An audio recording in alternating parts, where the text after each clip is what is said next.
Vamos a ver ahora la historia de vida. Como ya dijimos antes, la historia de vida es un diseño de investigación, una estrategia, es un estudio de caso de una persona, indaga en la vida de esa persona básicamente a partir del relato de su propia vida, eh, y tiene un desarrollo cronológico y bueno, tiene usos para algunos problemas en sociología, en antropología, en esas disciplinas sociales. Eh, Se usa en, en historia oral. La historia oral es un área bastante desarrollada para estudiar la historia contemporánea y, y hay usos cercanos como el uso periodístico, por ejemplo. Es un diseño de investigación, es decir, ese diseño es un tipo de investigación empírica. Si es un diseño de investigación, tiene un problema de investigación, básicamente, y esta es la diferencia. Bueno, todo lo que hace un diseño de investigación, pero que esté elaborada y originada a partir de un problema, es la diferencia con otros tipos de biografías que cuentan también la vida de una persona, que resulta interesante, etcétera, etcétera. Eh, Requiere una interpretación de lo que de la historia, de la vida de esa persona, de lo que está contando, y tiene fundamentos teóricos. Esa interpretación eh, se funda en la teoría social a partir de la cual se elabora. Entonces dijimos que era una investigación empírica. Y como investigación empírica implica trabajo de campo, es decir, trabajo porque la fuente principal de la historia de vida es lo que se llama el relato de vida. El relato de vida es la vida de la persona tal como la cuenta la persona que lo ha vivido. Se espera que encontrar a partir de ese relato una reflexión de lo social a través de sus vivencias personales, pero más allá de eso está sustentada en la propia subjetividad, y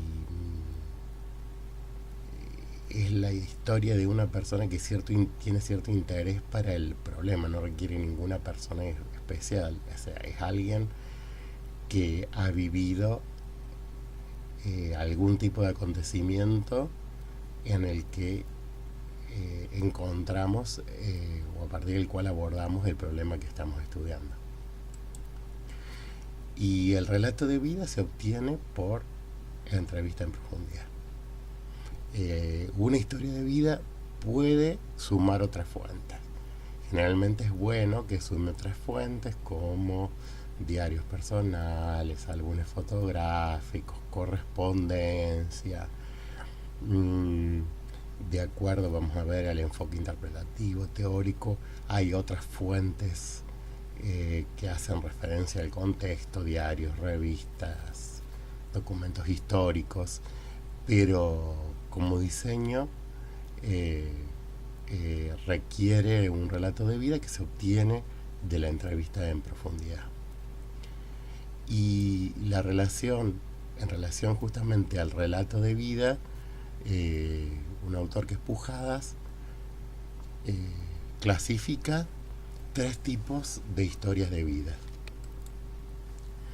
La historia de vida de relato único es la historia de vida de una persona, o sea, por lo tanto está elaborada con el relato de esa persona. Y los otros 2 tipos están elaborados con el relato de más de una persona. Presten atención a esto porque yo no volví a leerlo ahora, pero debe estar confuso porque siempre se equivocan esto. Debe estar confuso en el texto. Yo supongo que leen los textos y está confuso ahí, por eso se confunde. Eh, Relatos paralelos son varios relatos que mantienen su independencia. En la historia, en el informe de investigación en el que se haga, uno sabe todo el tiempo el relato de quién es. Se mantiene la independencia, la identidad de cada uno. Yo siempre digo que hay una forma extrema de hacer un informe de relatos paralelos, que es una introducción y una conclusión, y en el medio capítulos donde cada capítulo es un relato único. Bueno, eso sería como sí, algo así como un extremo, pero digamos, no es que sea así. O sea, se los puede estar mezclando en el texto, pero si, aun cuando se los mezcle, yo sé, bueno, acá habla acá habla fulano, acá habla mengano, acá habla sultano. ¿Tá? Y el otro tipo es el de relatos cruzados.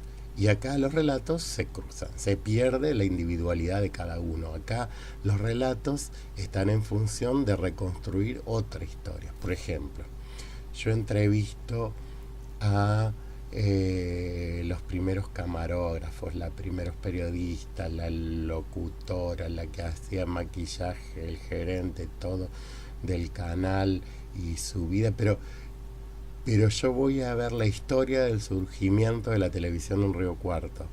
Y por lo tanto, en ese, como esa es lo que guía la organización de mi relato, se pueden perder, los voy cruzando en función de eso. Dijimos que era una investigación empírica, dijimos que como tal tenía un problema de investigación. ¿Qué característica tienen un problema de investigación para abordarlo como una historia de vida? Bueno, fundamentalmente es un problema donde la dimensión temporal, la dimensión histórica es central. O sea, ¿por qué va a tener sentido, digamos, este diseño? Y justamente para reconstruir un proceso, para reconstruir transformaciones. Porque quizá el gran aporte de utilizar la historia de vida es justamente abordar eso, abordar una secuencia temporal. Entonces el problema debe implicar algún proceso para que tenga sentido utilizar este diseño. ¿Qué objetos son los mejores, los más apropiados para encontrar este tipo de problemas? Bueno, hay un autor que trabaja mucho con relatos de vidas, que es Berthaud. Digo con relatos de vidas porque él no necesariamente llega a lo que es historia de vida, pero estamos dentro de este paradigma de los llamados métodos biográficos. Berthaud nombra como 3 grupos de posibilidades de encontrar problemas para trabajar con relatos de vida, con historia de vida, podemos decir. Uno son los mundos sociales. El mundo social es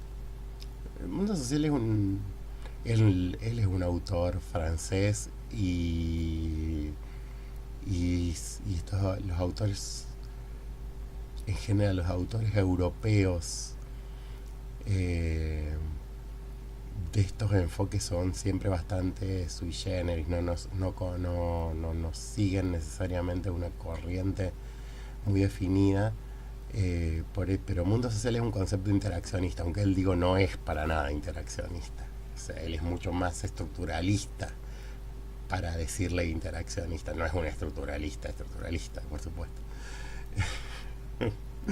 esta necesidad de clasificarlo inclasificable. Bueno, mundos sociales sería como un ámbito, como lo que donde están todas las cosas de una persona. ¿Cuál es mi mundo? Es esa expresión, ¿cuál es mi mundo? Mi gente, mis prácticas, mis cosas. Esos son los mundos sociales. Entonces los mundos pueden estar dados por una actividad profesional, por una actividad cultural, por un tipo de asociación. El mundo social del periodismo, del arte, de la bohemia, de la policía, de las maestras, de los bomberos,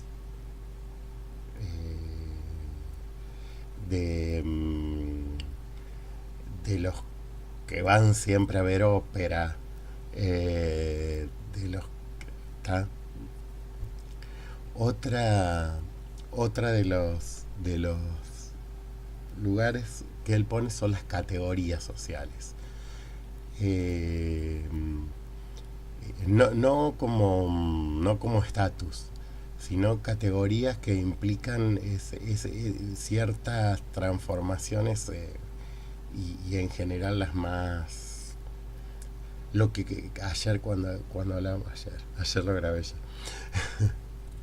cuando hablábamos de casos, hablábamos de los más marginales o incluso los más críticos, como madres que educan solas a sus hijos, padres divorciados, agricultores, gente de campo soltera, toxicómanos, drogadictos, se entiende más claro.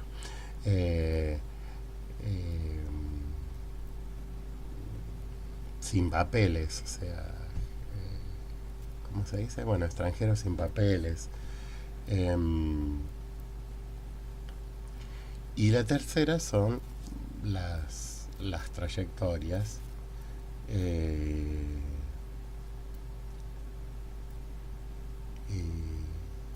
que él dice planteárselas en general, no como trayectorias de éxito o fracaso, sino ligadas a un cierto contexto y a una definición de esa trayectoria. Por ejemplo, cómo llegar a ser, cómo llegué a ser drogadicto, cómo logré trabajar en lo que me gustaba, cómo, por qué, si mi vida iba bien, se arruinó por completo.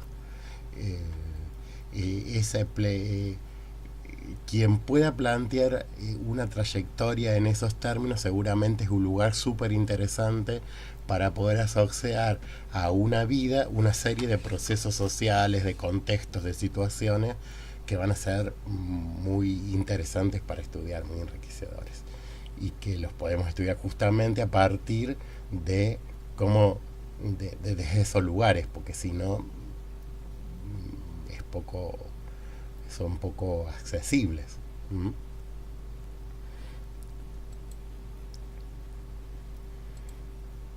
Y dijimos que como es una investigación, esos datos requieren interpretación. Bueno, acá hay cuando puse eso estaba pensando dónde meter un montón de cosas que son fundamentales, lo de interpretación.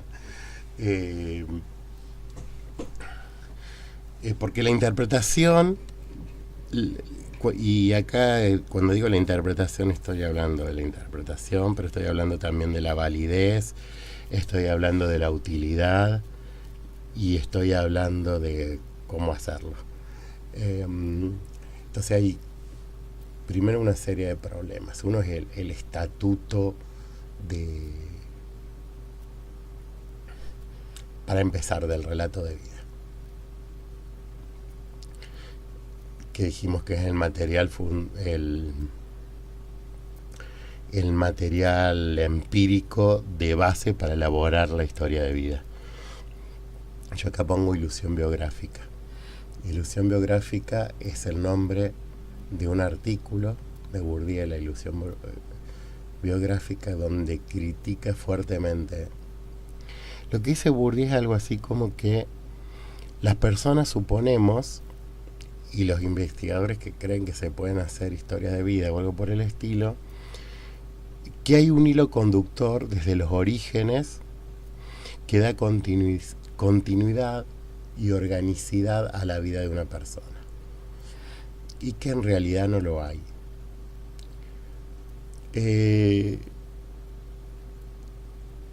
Bueno, sí, yo creo que Bourdieu, igual que cuando habla de la televisión, que parece que no leyó ninguna investigación de la televisión, cuando habla de esto parece que no leyó ninguna reflexiones de lo que trabaja con estos temas, porque hay y muchas, así que se le ocurrió a él el problema.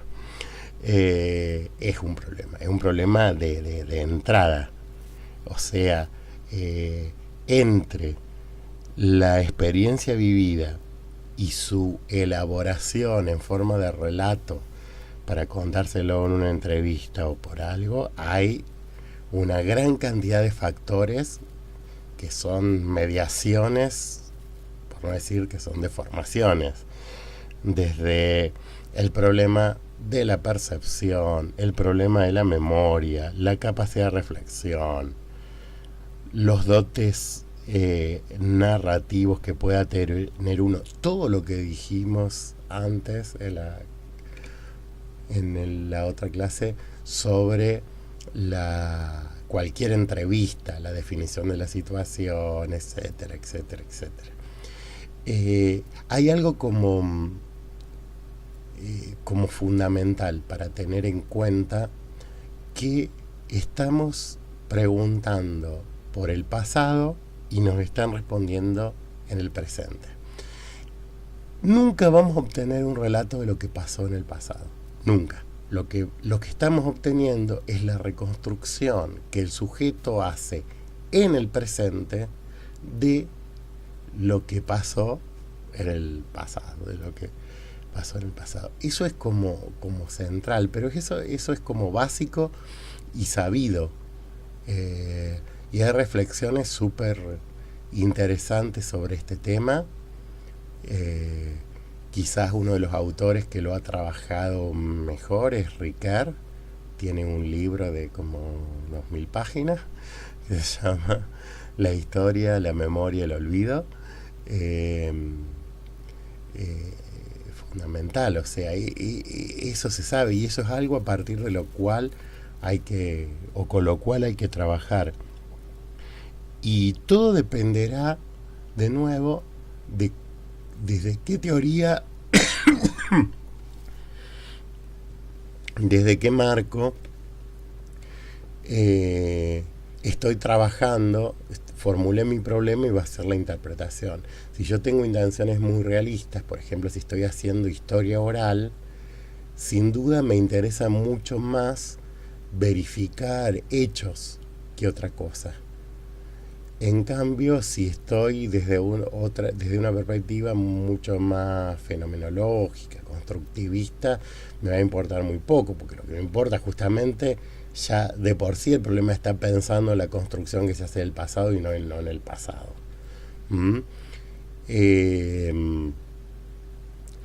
Entonces, si me importan los hechos, voy a tener que trabajar de alguna manera donde pueda haber eso, ¿no? Por ejemplo, yo hice un curso con un profesor de la UBA que trabajaba, su tema de doctorado había sido las relaciones entre montoneros y la Iglesia Católica. Es una investigación hecha hace, no sé, 15 años, supongamos, sobre la primera parte de la década de fines de los 60 y la primera parte de la década del 70. ¿Está? O sea, la gente le estaba hablando de ese momento.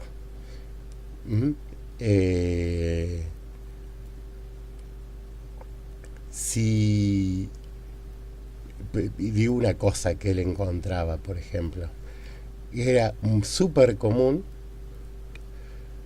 que la gente, por ejemplo, hablara de democracia. ¿Está?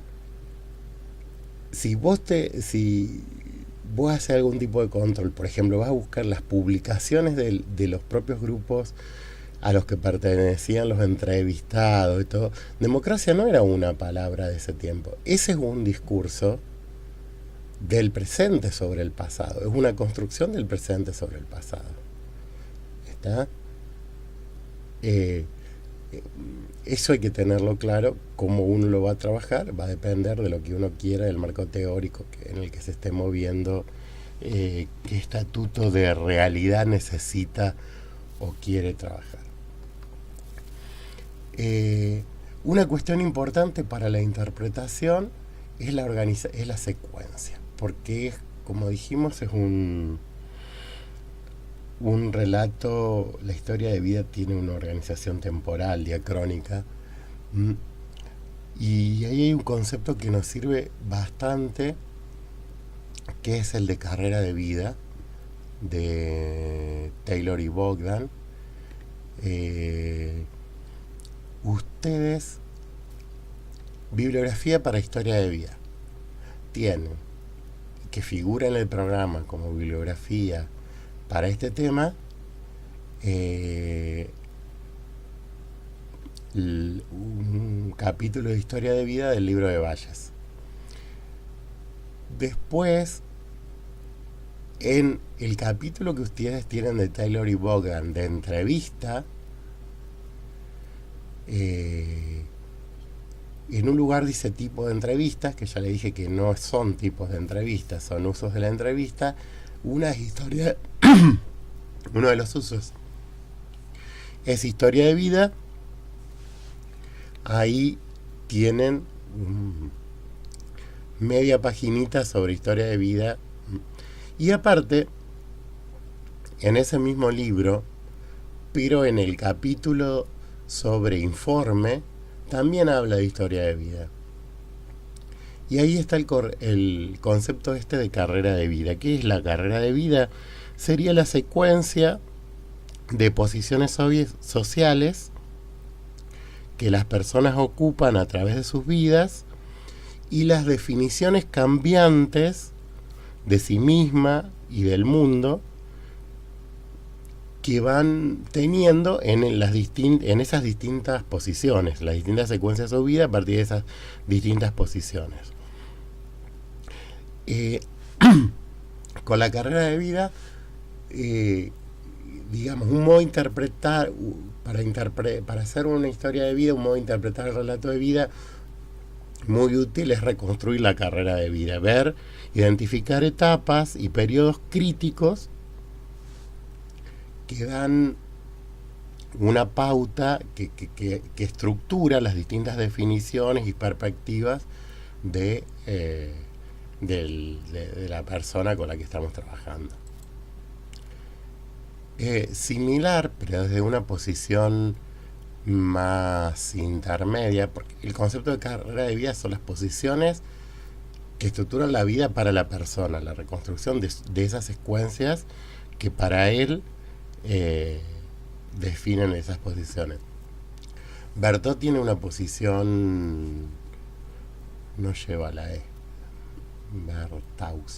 Bertot tiene una posición más intermedia, si se quiere, es más un poco más estructuralista. Él va a hablar de línea de vida.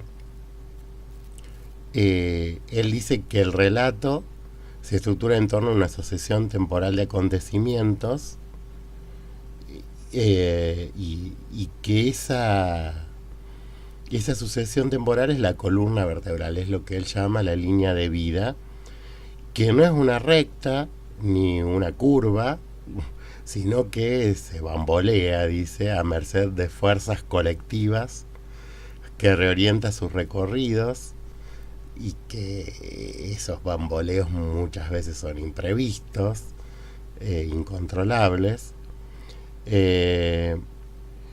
pero que hay que reconocer, que esos bamboleos tienen que ver con mediaciones, tienen que ver con condiciones, digamos. Él dice fuerzas colectivas que la mueven. Entonces, hay que...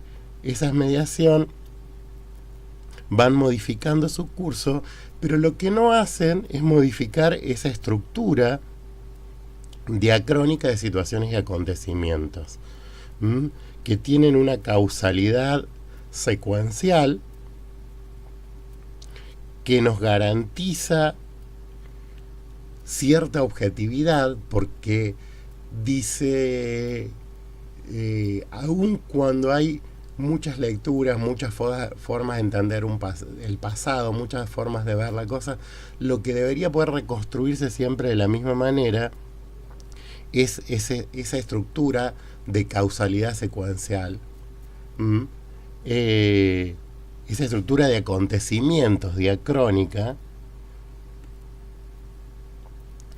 que le da cierta objetividad a esa reconstrucción, y que por otro lado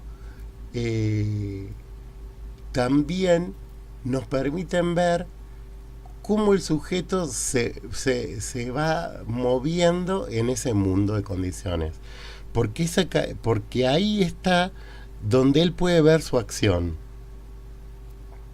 Ahí puede verse en esa causalidad la causa que es proyecto, que él entiende como un proyecto, y la que entiende como condición.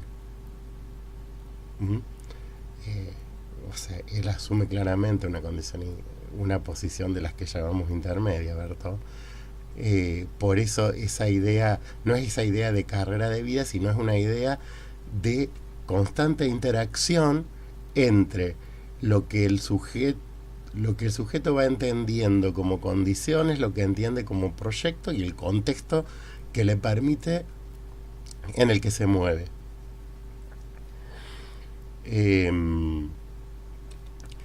Y otra cosa que dice Bertot, que es muy interesante para considerar en la interpretación, es que habría que tener en cuenta siempre que hay tres órdenes de la realidad que son diferentes y que nos estamos moviendo entre esos tres órdenes. Por un lado está lo que él llama la realidad histórico-empírica, que es la historia realmente vivida, el itinerario biográfico, que incluye situaciones objetivas y incluye también la manera en que ha vivido esas situaciones objetivas, es decir, cómo las ha percibido, evaluado, cómo actúa en ese momento. Después está la realidad físico y semántica, no sé muy bien por qué le pone ese nombre, pero bueno, que es lo que el sujeto sabe y piensa retrospectivamente de su itinerario biográfico. Es decir, es la ilusión biográfica, es el resultado de la totalización subjetiva que el sujeto ha hecho de sus experiencias hasta este momento. Y por último está la realidad discursiva, que es el relato mismo, el relato de vida, el que se construye, la relación dialógica con el entrevistador, y donde está lo que el sujeto quiere decir. Si en el otro estaba lo que el sujeto sabe, acá está el sujeto quiere decir de última, y lo que quiere decir sobre lo que sabe, lo que cree saber, lo que piensa de cómo fue su vida.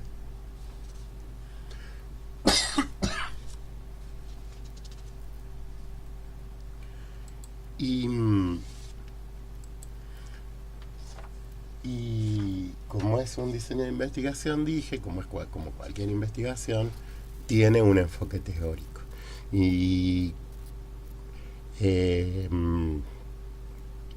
como una estrategia propia de la metodología cualitativa, admite muchas variaciones y posibilidades según los enfoques teóricos.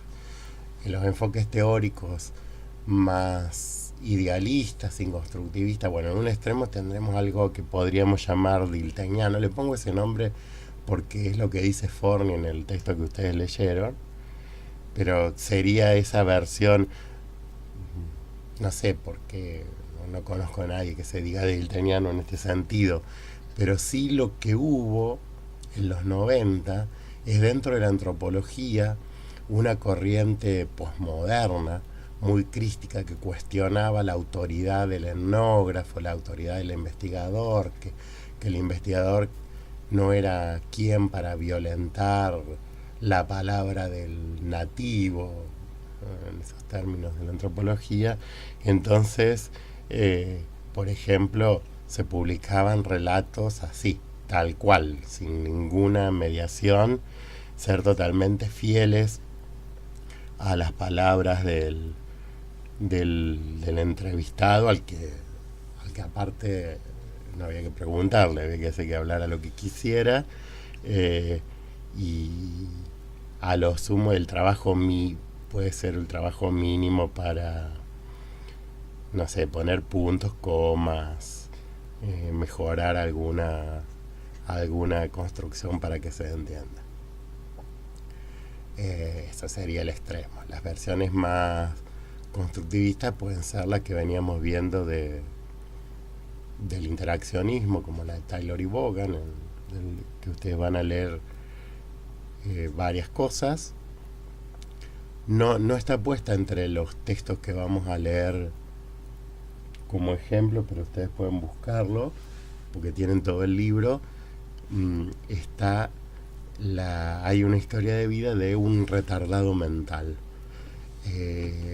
justamente a partir de una teoría dentro del interaccionismo simbólico, que es la teoría de la etiquetación, porque ellos lo que están mostrando es cómo haber etiquetado de retardado a una persona fue condicionando toda su vida, todas sus posibilidades y todas sus prácticas.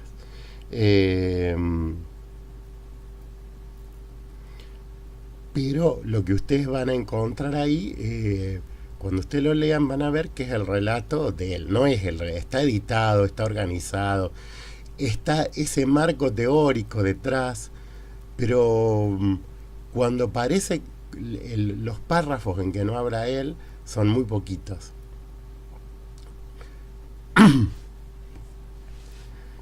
Después hay versiones mucho más interpretativistas, como la de Ferrarotti, un sociólogo italiano, donde para quien son importantes las historias de vida porque permiten conectar las biografías individuales con las características estructurales. Por lo tanto, la historia de vida, él dice algo así como: el relato de vida debe verse como el resultado de múltiples redes de relaciones en las que día a día los grupos humanos entran, salen y se vinculan por diversas necesidades. Es decir, en la historia de una persona lo que veo son las conexiones, las interacciones con la sociedad más global. La historia de vida nos permite leer la sociedad. Y por eso dice que son muy importantes las mediaciones por las cuales un individuo totaliza la sociedad, o una sociedad es proyectada hacia un individuo. Como ven, o sea, es muchísimo menos subjetivista que la versión que da del interaccionismo. Parecida es la posición de Berthaud, que ya se los nombré varias veces. El relato de vida es fundamental para él para reconstruir procesos. Por eso él no le preocupa que, por ejemplo, en las posiciones materialistas, en general, cuando se habla del relato de vida, es contame toda tu vida, y a él no le preocupa eso, porque qué sé yo, él está estudiando un proceso para el cual tiene que ver con una etapa de la vida de las personas y le interesa fundamentalmente esa etapa. Eh, Él dice que, bueno, justamente por eso tampoco es como muy, yo diría, partidario de las historias individuales en general, ve algunas, ve, y porque para él es fundamental comparar, ¿no? Mediante la comparación van apareciendo recurrencias que muestran lógicas de acción similares y a partir de eso se puede ver que esas lógicas pertenecen a un mismo mecanismo social, dice. Un, un ejemplo de cómo trabaja él es una investigación que hace sobre los panaderos artesanales en París. Él se pregunta en realidad por qué hay panaderos artesanales en París. Hoy, a esta altura del siglo, bueno, capaz que eso era todavía siglo XX, a finales del siglo XX, ¿por qué todavía hay panaderos? ¿Por qué las panaderías de París tienen panaderos artesanales? Y entonces empieza a ver y él encuentra como dos mecanismos. Uno, que es la vida de los panaderos jóvenes que provienen de pueblos, trabajan en una situación casi de esclavitud. Cuando reclaman, se los echan, buscan en el pueblo vecino y así hasta que llegan a París. Y es un mecanismo social que alimenta las panaderías urbanas y busca casos negativos. Bueno, ya cuando veamos el análisis vamos a ver que esto de los casos negativos busca ver dónde hay un panadero que no sea, que no venga de un pueblo, que no sea, y no encuentra. Uh-huh. Entonces va a haber el otro proceso, va a haber las escuelas de formación, las escuelas de oficio. La gente va a aprender una profesión, va a aprender ser electricista, plomero, supongo, panadero. Y entonces ahí encuentra que son que los que empiezan ahí por ver si son panaderos, qué sé yo, enseguida se van, ¿no? Que como que expulsa a la gente de ahí, eh, porque no es el mejor trabajo, se gana poco, no se tiene libre los sábados, se trabaja horas inconvenientes, etcétera, etcétera. Entonces, como que no queda nadie. Y la única persona que encuentra un caso más marginal, que está interesado, qué sé yo, pero cuando lo va a ver en realidad, digamos, es alguien que quiere ponerle una panadería. O sea, le interesa el oficio más que para ejercerlo, para conocerlo, pero con otro interés. Entonces encuentra como que hay un complemento entre estas dos lógicas que es que definen ese proceso. Él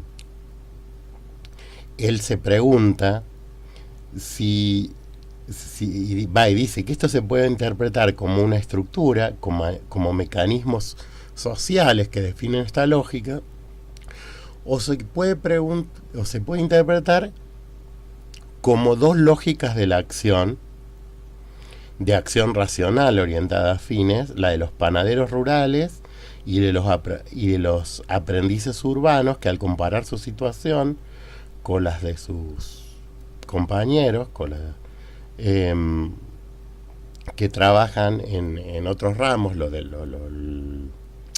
aprendices urbanos se cambian y los rurales se van a otro lugar para que les paguen más. Dice que converjan las dos explicaciones, la explicación más estructuralista y la explicación en el nivel de la acción es una buena señal. Dice, no obstante, él dice que de un análisis más profundo nos muestra que la segunda, la lógica de la acción, no resiste mucho, que hay un mecanismo de poder patriarcal, del poder del patrono, etcétera, que está funcionando atrás de esto. No me acuerdo bien cuál era esa explicación, pero ven que no es muy idealista, es bastante más estructuralista. Pero bueno, están en posiciones intermedias.